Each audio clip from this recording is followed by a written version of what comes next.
How many of you own the risk that you have in front of you at the organization you're at?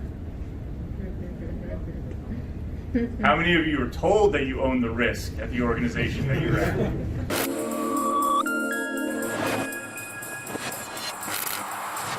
You don't own the risks that you are trying to address inside of the organization.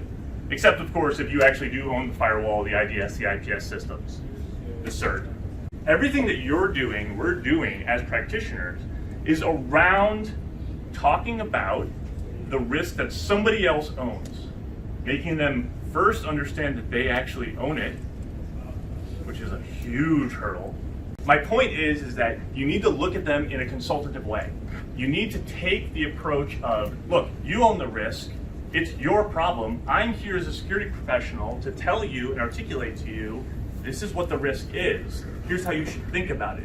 If at the end of the day, you don't want to do anything with it as an owner, great, that's on you. We'll move on to work on things that do matter, that we will be able to tackle.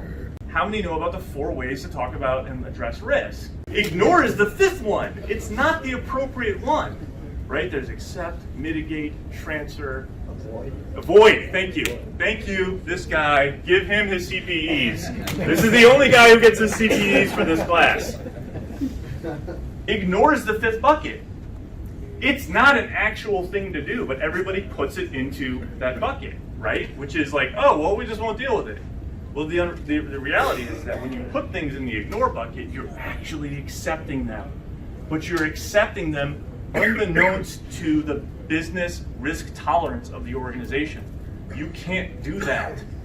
You're basically saying, we are not going to talk about or address vulnerabilities on this system's ecosphere that makes this company $2 million a day. What business person in their right mind who's reasonable is going to say that was a sound decision? You took the right approach by not telling me about any of that or informing me whatsoever about the risks to a possible revenue stream or the lifeline to this company. And that's what a lot of people do.